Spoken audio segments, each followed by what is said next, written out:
Hello, my name is Afshin Molavi. I'm a senior fellow at the Johns Hopkins University School of Advanced International Studies. I've also worked at the World Bank. I've worked at Oxford Analytica as a geopolitical risk analyst. I've worked as a journalist with the Reuters news agency. I've written for the Financial Times and the Washington Post.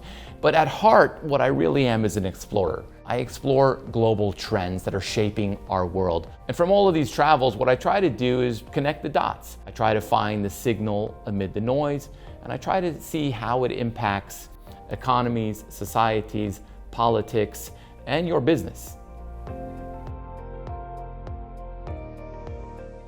Over the past year, I've been speaking with many corporations, many association executives, institutional investors, and one of the questions that keeps coming up over and over again is how do you operate in this increasingly global, interlinked environment that is moving at high speeds and it's increasingly complex?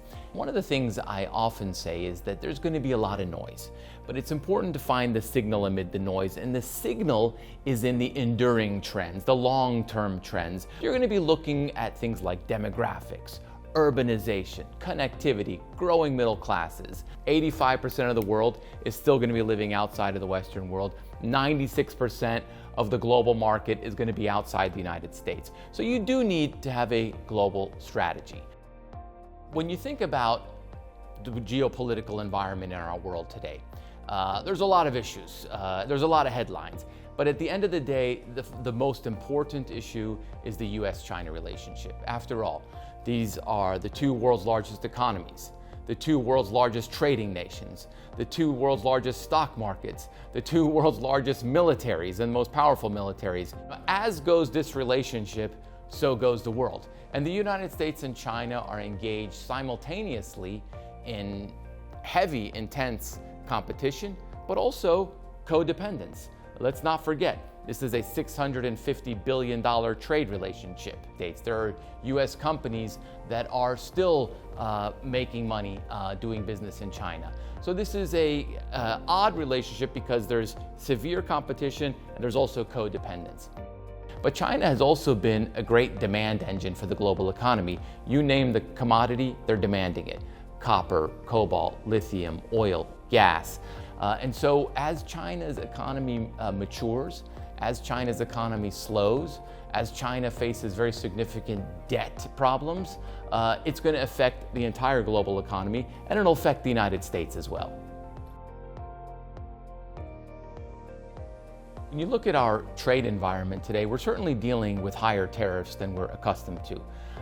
But the important point to remember here is that supply chain managers are going to be very busy. Compliance managers are going to be very busy because these tariffs, many of them emanating from the US, are non-binding agreements. So they could change tomorrow. But what won't change is the structural forces that underpin global trade. Since the post-World War II period, we have seen the collapse of distance, time, and cost when it comes to the movement of goods and services and information and data across borders. That hasn't changed. We're still living in a world of $33 trillion of goods and services trade around the world. So the structural forces underpinning trade are still with us, and I foresee and envision a world of trade that is going to grow rather than decline.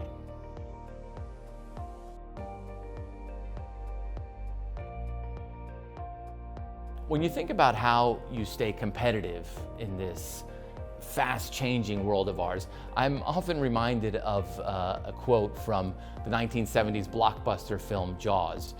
You might remember the scene when Captain Brody goes out on the boat and they first see the shark that they're hunting, and they see this scale and how large this shark is, and Captain Brody sits back and kind of dryly says, "You're going to need a bigger boat." But in my view, it's sometimes you will need a bigger boat when you see the scale of what you're dealing with. But sometimes you might need a smaller boat, or a more nimble boat, or a more flexible boat, or you may not need a boat at all. You may need something else entirely. So I guess the main lesson here is don't fall in love with your boat. Fall in love with your goal.